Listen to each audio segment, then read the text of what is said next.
Hey, A2 Masterminders, it's Austin. During last Friday's Mastermind meeting, that was Friday, April 17th, we had a good discussion about networking and specifically powerful networking. And the question was, how can I or you go into a networking event and powerfully get the contact information that you need from other people, but not just that, but also have them excited to stay in touch with you, excited to read your emails, excited to accept your call later once you've gotten the contact information. And I had said to you that you don't necessarily need to be charismatic to do this properly. In fact, the method that I want to teach you and just remind you of, because we did talk about it there, was more or less anti-charismatic. It's very simple. And so just let's go through this very quickly. And I'm going to add a couple extras on here that we didn't talk about during the meeting because I think they'll also be useful to you. So one of the first things I do when I walk into a networking event is that I don't immediately go up and start talking to people. Now, if someone comes up and just like grabs you, of course, you're not going to be rude. You'll talk to them, but most people are looking for, where should I go in, whatever. I'll take my time. I'll walk in. I know I went to one a couple weeks ago and I stopped. I went into the back room, grabbed some tea, took my time. Actually, I had a good conversation with somebody in the kitchen, and then slowly made my way back in. And it's actually kind of powerful. This is a social dynamic, but if you are to walk into the entrance to a room, you're standing in the doorway or at the front of the room, maybe you've just walked in, for example, to stop and then slowly observe the entire room, smile as you're observing, and then move forward into what you're going to do. And the idea there is that people, if they see you do this, this is kind of fun, will assume, well, he or she must know something. What do I not know? Why are they so calm? And why are they observing this room as if in some way they put on this event? And that might be how you want to make people feel. It's just a little trick. I don't remember where I learned that, but I used it after reading about it, and I thought, wow, that works pretty well. Um, but when you're doing that, actually, you want to take your time and pick which group, because usually people will huddle into groups, which one do you think will be most useful to you? Maybe you've heard something out of just out of the corner of your ear in an earshot, and you thought, well, maybe that will be a good group. Or you're just looking at the people in the group and thinking, okay, this person, I would like to meet them. Whatever the case may be, pick a group and then walk up to it slowly and calmly. Now, you're going to walk in and you're probably going to interrupt the existing conversation just by stepping in. And people feel the need to acknowledge you when you step into the group. And so they're going to say, oh, hey. And if they're talking to me, hey, Austin, what is this A2 Mastermind? Or tell us about A2 Mastermind, because they feel the need to somehow acknowledge that you've come. It might be a one-on-one situation, but if you're in a group situation, they're going to somehow feel the need to acknowledge you. And if they ask, which they likely will, what is this company or what do you do or whatever, the key here is to deflect. And the reason why I say deflect is that you don't want to make yourself the center of attention just yet. Not directly. You might indirectly be the center of attention after you do this. But you want to show politeness because they were in the middle of a conversation when you walked up. And you also want to get a little bit of intrigue going. So what you're going to do is you're going to say, oh, now this, if you have a name tag on, for example, oh, A2 Mastermind, that's just a silly little thing. You can say whatever you want, but I found that kind of works. Oh, that's just a silly little thing. Tell me about, and then look at their name tag and say the name of their company, or just say, well, tell me what you do. We'll get to that. And the whole point is that it takes a little bit of resolve and courage to do this because most of us feel awkward. People have asked us for information and we're refusing to give it to them. But if you do it kind of jovially like that, no one's going to be bothered. And in fact, what's going to happen is they're going to be curious. And then if you work your way around the group, what's going to happen, depending on how this is done, how it all plays out, is you might end up becoming the sort of the director of this group because you've walked in and you've started this pattern of not telling them what you do. The first person's going to start telling you because you're going to deflect and say, hey, well, why don't you tell me about ABC Corp or whatever? And they're going to tell you about ABC Corp. But then once they're done, if you say, well, that's really interesting. Hey, Cheryl, tell me about blah, blah, blah, or tell me about what you do. If you get into this pattern, the group dynamic is going to simply adjust to you're asking the questions and you're going around. You're kind of leading this group, and being in a position of leadership in business is rarely a bad thing as long as you're able to hold that space. Eventually, people are going to want to know what you do. What is this mysterious company that you wouldn't tell us about earlier? And in fact, if you do this right, it's pretty common. I've had this happen where the whole group is basically like now asking you, and you're almost giving a little bit of a mini presentation. So you got to be ready to do that. And then you can now enter in and talk about your company. But here's the key. Because you listened and showed interest in their companies, and you hopefully were interacting and going back and forth and saying, oh, wow, but what about this? And have you tried that? Or have you thought of this? Whatever the case may be, you've really pulled out a lot of information about their company, and hopefully, and I meant to say this earlier, but when you're asking them about their companies and they're giving you their information, your goal is to find the problems.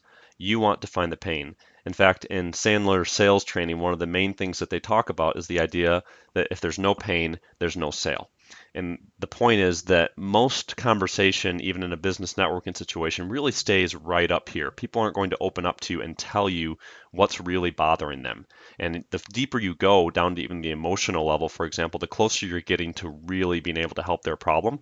And actually, once you get down to the emotional level, the solution that can solve or potentially be framed to solve that emotional problem can become much more generic. It doesn't need to be a specific something that they think they're looking for. If you get down to the deeper emotion, if you get them to tell you what's really bothering them, what's really making them feel this way, and you have to have the courage to go and try and dig this deep and get them to open up to you. You got to be personable and feel trustworthy to them. If you can do that, then if you have something that you believe, and this is important to me because I don't think that sales should be about manipulation. It should be about finding that hurt, finding that need. And if you believe you do have something that can help with this specific need, whatever level you dug down to, whether it's surface level or it's deep down into the emotional level, and the deeper you go, the better. If you believe you have something that can serve and help with that pain that they're experiencing, now you've got a winner. So you say, well, because they're going to ask, fast forward, they're going to ask now, okay, so tell us about A2 Mastermind, or tell us about your voiceover recording business, or whatever the case may be. And then if you're good at this, and this is the challenge, you should be able to in some way tie the need at whatever level you found it, whether it's surface level or very deep emotional level, tie that need or that pain to what you do and say, this is actually a really good example. We were just talking about X, and you know what? That is exactly the problem that my company solves.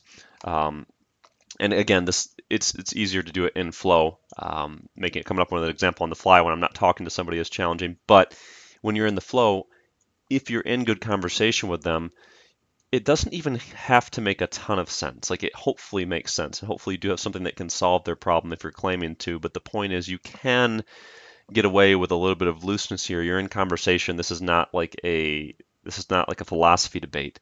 People aren't holding you to this really, really high standard. But if you can relate in some way their problem or their pain to your solution, then you've got something, right? And then once you've done that, there's going to be this point where business cards are going to be exchanged. But the thing that is very important is that you get their business card no matter what. No matter what. And if you don't have business cards even, that's fine. You can say, you know what, I'm getting some new ones printed right now. Just give me yours. I'd like to get yours. Let me make a note on this real quick. I enjoyed this conversation. Whatever, make it personal. But then here's what you're going to do. And this requires some back end work on the front side. Now, if you don't have this piece in place yet, that's okay. Still go out and network, but hopefully you do. And this back end piece is you're going to say, hey, would you mind if I put you on my mailing list? Here's what I'm going to give you here's what I'm going to send to you. Blah blah blah blah. They're not going to say no unless you've really botched this, because usually in person there's sort of this social obligation. It's different than online. Will you give me your email address? Hey, even if you just say, would you mind if I put you on my mailing list? That's fine. But eventually you want to get to a point where you say, there's something I want to send you. First, I'm going to follow up with you personally. So you're going to have my personal email directly. I'm going to send you an email tonight. And whatever time frame you're going to do it, make sure you follow up and do exactly what you said. I'm going to send you a personal email as soon as I leave here, or later on this evening, or tomorrow when I get back to my desk. I'm looking forward to sending you an email. You're going to do that. So you personalize it, but then you say, but I'm also going to put you on the list for ABC Corporation or whatever your company is, obviously. And here's what I want to send you, and here's why I think it's going to be useful to you. You list off blah, blah, blah. What is it that you're going to send them.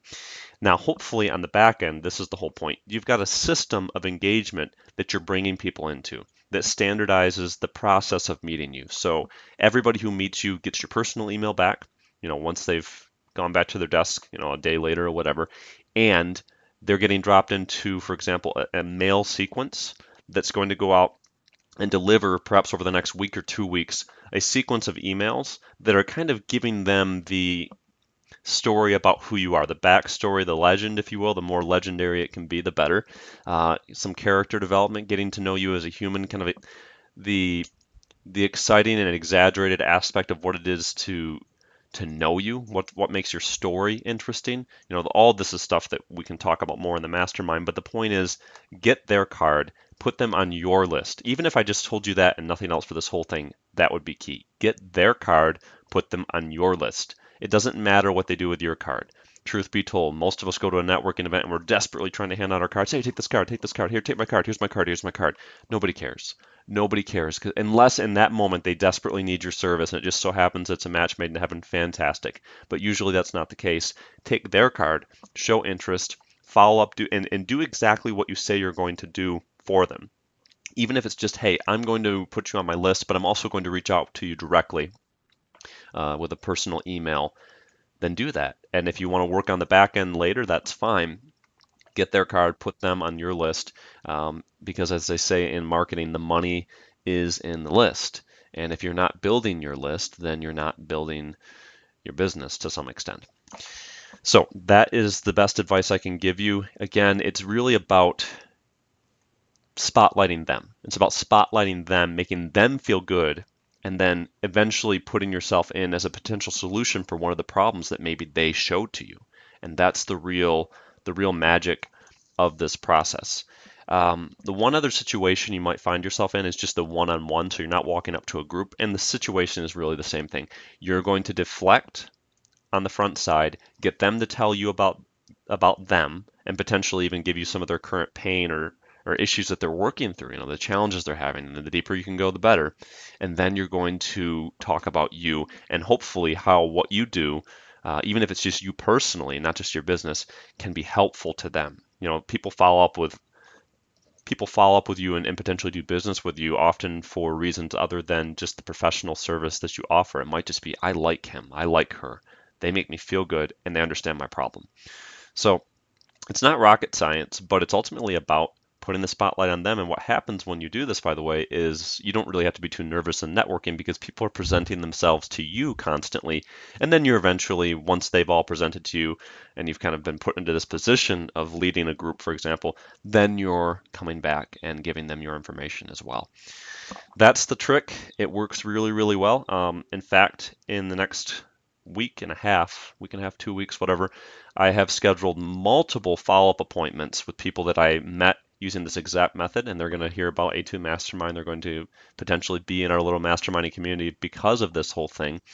And it's just using that method. Now, one last thing, I almost forgot. This is really, really key.